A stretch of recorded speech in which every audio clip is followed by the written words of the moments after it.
व्हिडिओमध्ये मी तुम्हाला हे सांगण्याचा प्रयत्न केलाय की तुमच्या बाळाला तुम्ही कशा प्रकारे खाऊ घालायचंय आणि किती क्वांटिटीमध्ये किंवा कसं खायला घालायचंय आणि काय खायला घालायचंय. आज मी तुम्हाला पदार्थांची नावं सांगणार आहे, ते तुम्ही तुमच्या बाळाच्या जेवणामध्ये इन्क्लूड करू शकता. प्रकार 3, डाळींमध्ये कोणत्या डाळी द्यायच्या? सगळ्या डाळी द्यायच्या. अशी कोणतीही डाळ नाही जी तुमच्या बाळाला तुम्ही द्यायची नाहीये. डाळ करताना त्याच्यामध्ये थोडंसं हिंग घालायला विसरू नका, म्हणजे बाळाला पोटदुखीचा त्रास होत नाही. तर आपलं नॉर्मल वरण आहे ते तुम्ही करू शकता, मिक्स वरण करू शकता, मसूर डाळीचं वरण करू शकता, उडीद डाळ बॉईल करून त्याचं थोडंसं वरण तुम्ही बाळाला करून देऊ शकता. तर हे झालं डाळींमध्ये. आता मोड आलेली कडधान्य, त्याच्यामध्येही तुम्ही सगळं काही बाळाला देऊ शकता. मटकी, मूग, हरभरा, त्यानंतर छोले, हे सगळं आहे व्यवस्थित बॉईल करून स्मॅश करून त्याच्यामध्ये थोडासा चाट मसाला, थोडंसं मीठ आणि थोडंसं ग्रीन चिली और रेड चिली तुम्ही तुमच्याप्रमाणे ऍड करून बाळाला भरवू शकता छोटे छोटे बाईट. तर हेही खूप उपयुक्त ठरणार आहे. दुधाच्या पदार्थांमध्ये तुम्ही काय देऊ शकता? दूध देऊ शकता. मोस्टली गाईचं वापरलं जातं कारण ते पचायला इझी जातं. तुमच्या बाळाला जर नॉर्मल म्हशीचं दूध चालत असेल तर तेही चालणार आहे, तर तुम्ही ते देऊ शकता. आणि तुमचा प्रश्न असेल ते डेअरीचंच द्यायचं का, तर तुम्ही असं काही नाहीये, तुम्ही पिशवीचंही दूध देऊ शकता. मोठा झाल्यावर तो पिशवीचंच दूध पिणार आहे, तुम्ही काय व्यवस्थित असा काय रतीब लावणार नाहीये. तर जे नॉर्मल आहे ते करण्याचा प्रयत्न करा, जेणेकरून तुमच्या बाळाच्या शरीराला सवय होणार आहे. दुधाच्या पदार्थांमध्ये दही, दूध, ताक, पनीर, श्रीखंड, हे सगळं तुम्ही त्याच्यामध्ये समाविष्ट करू शकता. फळांमध्येही तुम्ही सर्व फळं देऊ शकता, पण व्यवस्थित पिकलेली फळं तुमच्या बाळाला देणं प्रेफर करा. छोटे छोटे बाईट किंवा स्मॅश करून देण्याचा प्रयत्न करा, जेणेकरून त्याला काही चोक होणार नाही, कोणतीही बी चुकून त्याच्यात पोटात जाणार नाही आणि बाळाला काही त्रास होणार नाही, ह्याची दक्षता घेऊन करा. परंतु वेट गेन करणारी फळं आहेत आंबा, बनाना, चिकू, पपया यांचा समावेश जास्तीत जास्त प्रमाणात करा. तर याने बाळाचं थोडंफार वेट गेन होण्याचा हेल्प होते. शक्यतो या वयामध्ये आता जी मुलं चालायला लागलेली असतात यांचं वेट गेन काही बराबर होत नाही, परंतु वेट स्टेबल राहणं हेही तेवढंच महत्वाचं आहे. वेट वाढत नाही म्हणून लक्ष देणं बंद करायचंय असं नसतं, तर वेट स्टेबल करण्यासाठी आपण या सगळ्याचा समावेश करत राहायचा आहे. तुम्ही तुमच्या बाळाला पराठ्यांचाही समावेश करू शकता. जसे आपण मोठ्या माणसांना पराठे करतो, आलू पराठे करतो, मुली पराठा करतो, गाजर पराठा करतो, वाटाणा पराठा करतो, कोबी पराठा करतो, दुधी पराठा करतो.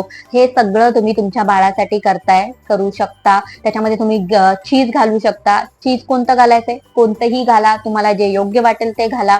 मोजरेला घाला किंवा ते क्यूब्स भेटतात ते घाला, काही हरकत नाहीये. बटरचाही तुम्ही वापर करू शकता किंवा तुपाचा वापर करू शकता. त्याच्यामध्ये थोडंसं स्पायसेस तुम्ही ऍड करू शकता. जे इन शॉर्ट तुम्हाला बाळाला थोडंफार टेस्ट देण्यासाठी टेस्टी करून खायला घालायचंय आणि तुमचं बाळ हे नक्की खाणार आहे, त्यामुळे हे पराठे तुम्ही ट्राय करू शकता. डोसा हा प्रकारही सगळ्यांना आवडतो, बाळही ते आवडीने खातात. त्याच्यामध्ये तुम्ही मूग डोसा देऊ शकता, नॉर्मल तांदूळ डोसा देऊ शकता, नाचणी डोसा देऊ शकता आणि अजूनही तुम्हाला कुठल्या प्रकारचा डोसा येत असेल तर तोही तुम्ही तुमच्या बाळाला देऊ शकता. आता फ्राईड पदार्थ आले, तर शक्यतो लोक सांगतात की बाळाला काही फ्राईड वगैरे देऊ नका, परंतु घरच्या फ्रेश तेलामध्ये तळलेलं किंवा फार असं डीप फ्राय नाही बट शॅलो फ्राय किंवा एअर फ्रायर वापरून, अवन वापरून हे तुम्ही करू शकता. तर त्याच्यामध्ये तुम्ही पोटॅटो फ्राईज घरी तयार करू शकता, बाळाला नक्की आवडतील. त्यानंतर तुम्ही चीज पोटॅटो बॉल करून देऊ शकता. असे काही प्रकार आहेत जे आपल्या मोठ्या माणसांनाही आवडतात, ते बाळालाही आवडू शकतात, तर ते तुम्ही नक्की ट्राय करा. आता टिक्कीज हा प्रकार आपल्या मोठ्या माणसांसाठी आहे का? लहान मुलांसाठी आपण देऊ शकतो. त्याच्यामध्ये तुम्ही जशा टिक्की करतात त्याचा सेम सगळं सेम आपल्यासारखं बाळाला जेवण द्यायचे. पोटॅटो टिक्की करू शकतो, त्याच्यानंतर पनीर टिक्की करू शकतो, कॅरेट टिक्की करू शकतो, बीट टिक्की करू शकतो. जी पण भाजी तुम्हाला मिळेल, मल्टिपल भाज्या मिक्स करून तुम्ही टिक्की बनवा, त्याच्यामध्ये चीज टाका. हे सगळं तुम्ही तुमच्या बाळाला देऊ शकता. नॉनव्हेज काय देऊ शकतो? सगळं देऊ शकता. तर चिकन मध्ये जो स्टॉक असतो, म्हणजे चिकन बॉईल केलेलं जे सूप असतं ते, त्याच्यानंतर चिकनचे बॉइल्ड पीसेस हे तुम्ही तुमच्या बाळाला देऊ शकता. फिश मध्ये बांगडा फिश, पापलेट फिश, हे व्यवस्थित काटे नाही असे व्यवस्थित स्टीम करून फक्त मीठ टाकून स्टीम करायचं आहे आणि ते तुम्ही तुमच्या बाळाला देऊ शकता. त्यानंतर बॉइल्ड एग्स तुम्ही देऊ शकता. असं काही नाहीये की तुम्ही फक्त आतला यॉकच द्या किंवा बाहेरचं व्हाईटच फक्त द्या, दोन्ही थोडं थोडं द्या. तर तेही तुम्ही तुमच्या बाळाला द्यायचं, ट्राय करू शकता. स्क्रॅम्बल्ड एग करू शकता, ऑमलेट करू शकता. तुमचं बाळ जे पण ऍक्सेप्ट करतंय, जे पण त्याला आवडतंय ते तुम्ही वेगवेगळ्या प्रकारे ट्राय करा आणि ट्राय करून तुम्हाला कळणार आहे की तुमच्या बाळाला काय आवडतंय. तर त्याप्रमाणे तुम्ही तुमच्या बाळाला देऊ. आता ह्या सगळे पदार्थ मी तुम्हाला सांगितले, हे खूप मोर दॅन सफिशियंट आहेत. हे तुम्ही ट्राय करून बघा, तुमच्या बाळाला नक्की आवडतील. आणि अजूनही काही प्रश्न तुम्हाला पडले असतील तर मला नक्की विचारा.